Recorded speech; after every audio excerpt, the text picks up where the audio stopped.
welcome back to Blue Heart Crochet. My name is Abby. I live in Liverpool in the UK, and on this channel I mainly talk about my knitting and crochet. So today's going to be a little crafting chat and just a bit of an update on what things have been going on over the past couple of weeks, as I went a bit silent very quickly and suddenly, and I wasn't expecting to. So yeah, anyway, just to give you a catch up. So pick your favourite project, grab a nice drink and sit down and we can craft together. I'm knitting on a jumper. I did work on it last year. I think I started it, maybe the year before. I'll link the pattern down in the description box below, but I stopped working on it while I was focusing on other knitted garments. I think it was my niece's ones jumpers I was focusing on. So yeah, stopped working on these basically while doing that, but I have just finished, spoiler alert for the craft catch up on Thursday, I have finished the current garment I was working on, so I've decided to come and pick this up. So anyway, yeah, that's what I'm knitting on. It is just in Stylecraft Special DK in the colourway Cloud Blue. I'm not sure exactly what the pattern is, but it will be in the description box below. Now, this is just a cheap acrylic yarn. I'd actually bought a garment's worth to make myself a crochet cardigan, and I just didn't like how the pattern was working up. I just didn't like it on me, and stuff like that, so I decided just to frog it back. And I saw this jumper, fell in love with it and decided let's work on it.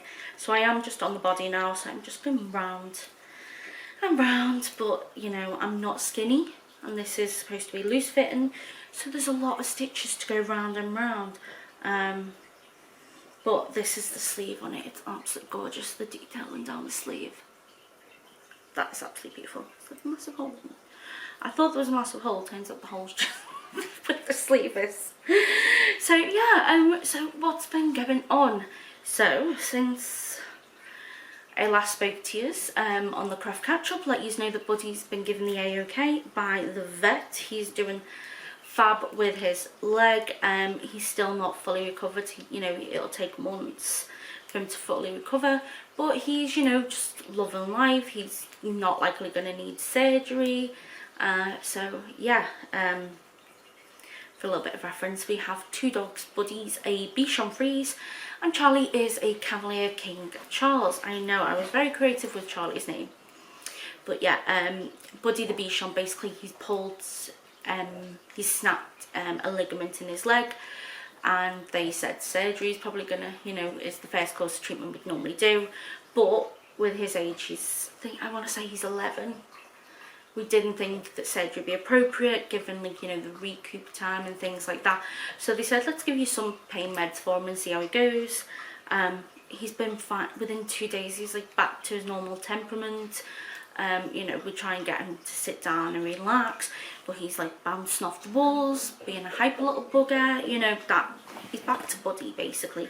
And he does everything that Charlie does. He's not ever said to us, like, you know, not wanted to, you know, go out and play in the garden and things like that. You know, he's been great with his quality of life, so we're pretty happy with the decision, and the vets now think it might heal on its own, so that's great news.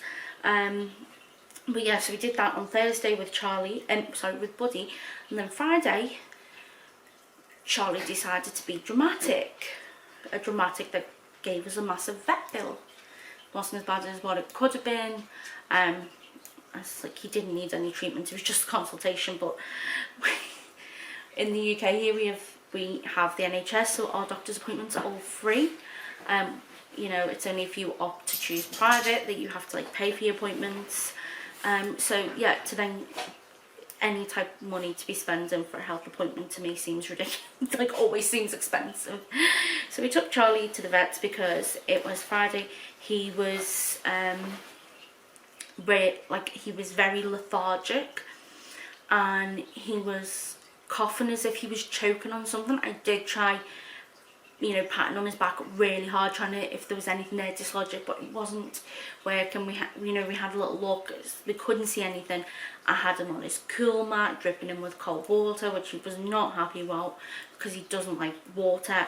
And we had him in front of the fan and everything, but nothing was working. So within an hour of him showing these symptoms, we'd rung the vets and they said get him up there. So we went in, got him seen.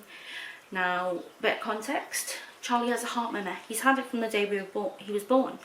The people we bought, well, my parents bought Charlie off, did not tell my parents that he had a heart murmur.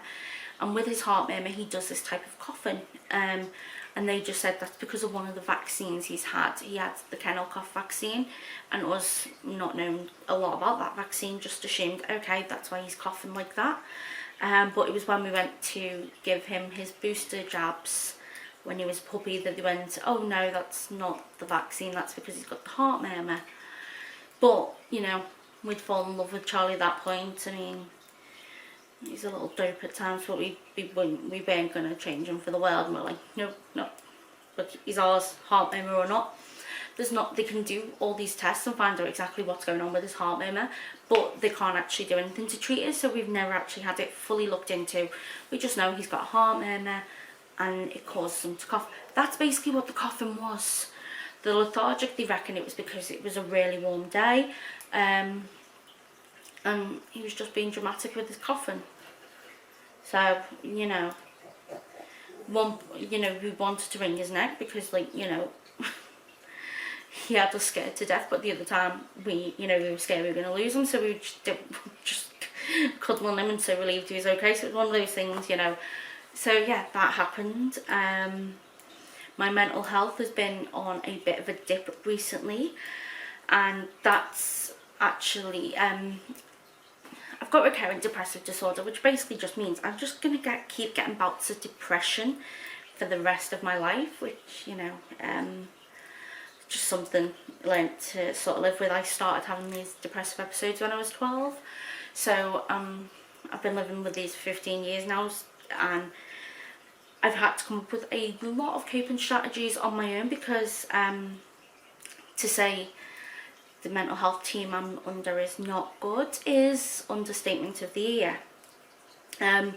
We put in a complaint about an appointment that I had last year. The appointment was absolutely appalling. I can't go into too much details because I don't want to, because it will get me like really upset.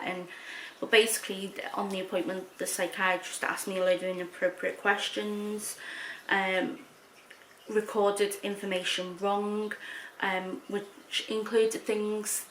So I also have PTSD, and this was the first appointment that I had with my psychiatrist where I was able to talk about the PTSD openly, because my PTSD was caused by being in an abusive relationship with SA involved. And while the police were doing their investigation, I was not allowed to, you know, give many details out, to like talk about it in many details with people, because it could impact, if it ever went to court, the defence could argue it had impacted on my testimony. So this was the first appointment since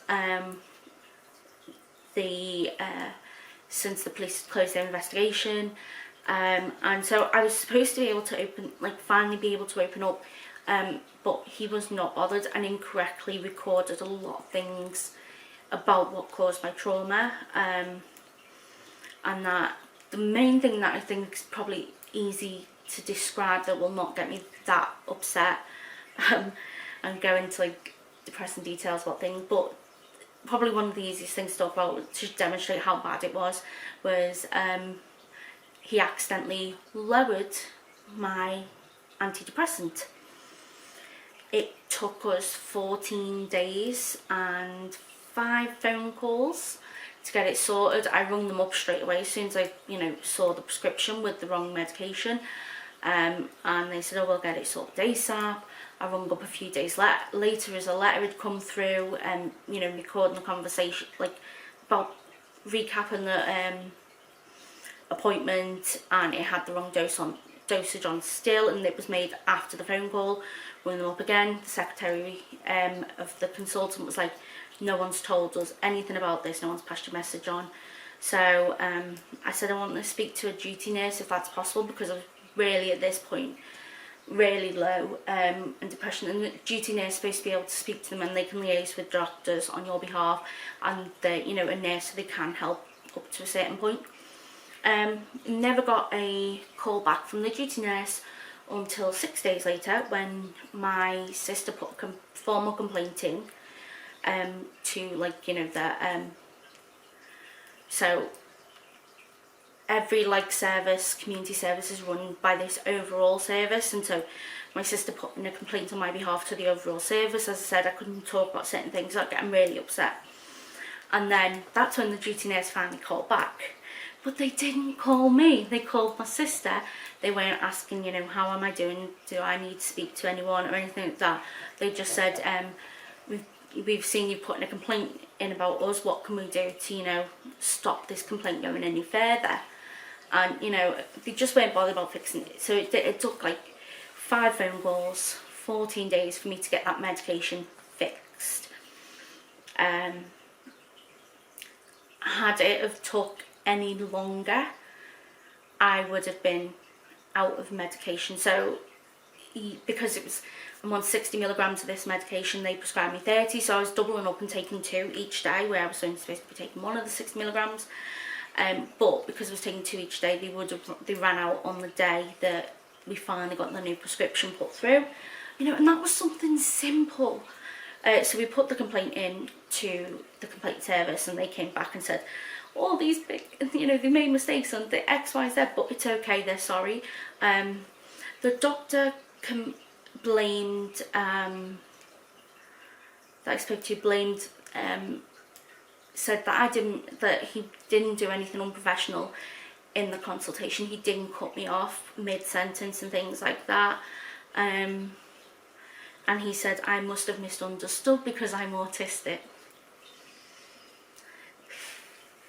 Regardless, again, because I don't want to go into too much detail without getting upset, but there was I relayed the conversation back to like things that I found inappropriate with my family, and my sister, who is currently training up to be a mental health professional, was like, no, that shouldn't have happened. So yeah, we've been pushing this. So I wrote to my MP a couple of weeks ago, because since the complaint got finished and finalised, the same issue is coming up and up again, to the point where, you know, that letter has still not been rectified from February 2022. And when I went for my appointment in March, it was the doctor who I'd seen on that February appointment who I've said I did not want involved in my care at any point. And I wasn't told beforehand, I just turned up to the clinic and they said, you're going to see this doctor. So we put in a complaint to my MP. My MP wrote to the trust who run these community services in my area on my behalf, and then the manager from that trust basically called me up and told me, you know, basically in no uncertain terms, that I'm overreacting about my issues. You know, I was telling him about things that staff have said to me in the service. I said, you know, and he's like, oh, well, that's not true. Like, you know, that's not a true policy. I'm like, well, you need to tell your staff not to be telling patients this. He told me that, you know, my problems can't be as bad as what I'm claiming, because they ask 13 people out of their service every month how they feel the team is doing and how their care is, and they treat 800 patients. That's not even 2% of patients get surveyed. And he's gloating that, you know, because, you know, I did this. So yeah, that phone call basically has put me on a massive downward spiral with care, and it's putting that complaint into my MP has definitely impacted on my care that I receive with the community mental health team in a negative way. I have had, like, you know, every time I have a conversation with staff, they bring up the fact that I've made a complaint rather than looking at, you know, what's the issue. You know, And I'm like, can you just treat me? You know, so yeah, we're looking at what next steps to take with that, but that has really been weighing a lot on my head recently. I've been doing less hours at work. Thankfully my work's been absolutely phenomenal with the support they've been giving me. You know, when I got that phone call, I was supposed to be in work the next day, and they just called my boss and was like, can you put me on as easy duties as possible? And she said, take time off for the next 2 weeks. We've got this place sorted, and when you come back I'll do you on reduced hours. And I've been so grateful to her for that. You know, so yeah, there is good and there is light at the end of the tunnel. And then, you know, just other things of just, you know, it never seems, it doesn't rain, it pours, you know, sort of thing. It's always like, it's never just one little issue. There's like a lot of issues, and there's been stuff going on with people who I thought were my friends. I'm like, yeah, not going to go into detail because I'm not. I know some of the people who are involved in that watch my videos, and I'm not out here to cause drama. Thankfully that seems to have resolved now, and things like that, and I know where things are and stuff like that. And yeah, it's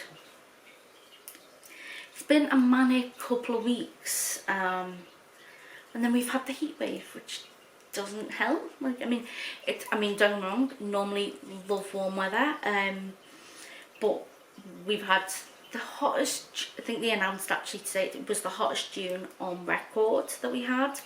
So yeah, it was really hot. It was like at times too much.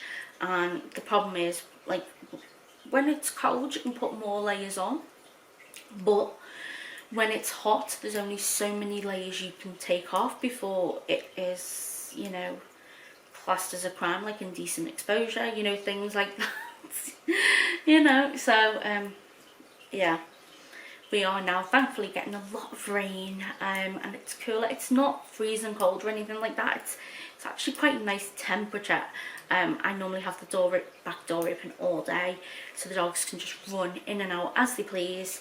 So it's not been too cold in the sense where I've had to have the door shut or anything like that, or the heating on, but it's just quite wet. So I'm constantly putting the towels that we used to put down on the ground to clean the fish tanks out, and constantly putting them by the back door, and then replacing them, and, you know, drying them off, putting them back again, you know. Yeah, but things are slowly getting back to the way they were, and as I said, we've got a plan of action with what we're dealing with that mental health team that I'm under. I managed to get some really good independent advice from people who obviously know the system and things like that. So yeah, it's all starting to come together now. It's all starting to ease up. But yeah, and then it doesn't help that I've had anxiety because I've got a few appointments coming up that I have been worried about. I'm falling apart basically, you know. I don't think there's any part of my body that isn't falling apart in some way, shape or form. Yeah, literally, you know. Yeah, but anyway, I've just, you know, been nervous about upcoming things and that, but things are getting back under control, and stuff like that. So it's not always too bad. Problem is, my watch later list now on YouTube is over 100 videos, so that's I need to spend a lot of time getting that down. The good news is at the moment there's nothing on TV. It seems like everything I've been watching has just finished the season finales of them, and I'm like, okay, not to watch this. At least I've got my YouTube I can catch up on. So yeah, but then Wimbledon's on at the moment, and I know when, like, if I'm just sat downstairs working on a bit of craft, I'll bung Wimbledon on. So yeah, I'm normally not a tennis fan, but yeah, Wimbledon, I don't mind Wimbledon. I was actually wetting myself laughing today because, like, you've got, like, the players complaining that the grass is slightly damp, and, you know, putting the towel on it to show how damp it is, you know, getting hair dryers out, like, you know, clean, you know, drying it off. And I'm like, they want to try, you know, having to they want to go see what it was like when you do tennis at school, like in a kid's school. I remember in our secondary school when we did tennis, used to individuals, but then there'd be 2 sets of people on the tennis court, sometimes three sets of, like, you know, couples on the tennis court doing it. And then, like, you know, it was British summer, so it was always wet, you know. We didn't have fancy covers over the top and stuff like that. Your tennis ball would quite often go into nettles bushes and other bushes, and you're scooping around trying to get them out. These pro tennis players don't know how lucky they have it. But yeah, I hated tennis. Never very good at tennis. Never very good at netball. Running was no. There used to be like these certain tests that you used to have to do every single year in school, like athletic ones, where, like, you know, to test how you were, like, going on. And there was one where it was like you had to do like 14 laps of the tennis courts. It was like a long distance run. But obviously, you know, when you've got like 60 girls there doing it, the teachers aren't going to know how many laps you do. So you just do about 2 or 3 more laps after the main person's finished, and then you, like, after the really fast people finish, and then you just go, I've done it, and the teachers mark your time off, and you've skipped about 4 laps there. Should be terrible. Trust me, it's a cheap PE there. And then what was it? Bleep test. Oh, I hated the bleep test. I don't think I ever did the bleep test and not throw up afterwards, because you don't want to be that first person out. And I'm that athletically inclined that I should have been the first person out, but I was determined not to be. So you push yourself even harder to the point where I come off and go, can I go to the bathroom and throw up? It's horrible. Basically, if you've never done the bleep test, I think it needs to be classed as torture in some way. So what it is they put these cones a certain distance apart, and then they play this soundtrack, and it's a beep. So when the first beep goes, you've got to stop running. When the second beep goes, you need to have been on the other side of the cones in front. Turn around and do it again, and you just keep going like that. The bleeps get shorter in the length between them, so you're going to have got through there quicker. Yeah. It's horrible. And again, you don't want to be the first person out, so you just you keep going. Longer than you should have, really. Yeah. At least that's all behind me now. Don't have to worry about ever doing PE again, or wearing what they called our our gym shorts for when we did. It was supposed to be gymnastics. It wasn't gymnastics. Basically, our gym shorts. They're basically like, if you've ever seen Bridget Jones, like the movies, it was like the Bridget Jones knickers, but just ours were black. That's what they were like. And you can imagine what it was like in an all-girls school with teenage girls feeling self-conscious about their bodies, wearing basically these. They weren't like knickers. I mean, our PE kit had 1,000,001 different items to it. And, you know, in our family, we just referred to them like, you know, oh, have you seen me Bridget Jones knickers? That's what our family referred to these gym shorts as, because they were just literally Bridget Jones knickers, but in black. Yeah. Anyway, I'm rambling on about gym shorts now and knickers. I think I'm going a bit doolally. But yeah, I just wanted to come in, give you an update on where things are, what's been going on. And then there's just been a lot of other stuff again that I can't really go into too much detail about on public, because it does involve me. It's other family members, but then I've been involved in a little bit of a way, but it's, you know, not my news to tell, basically.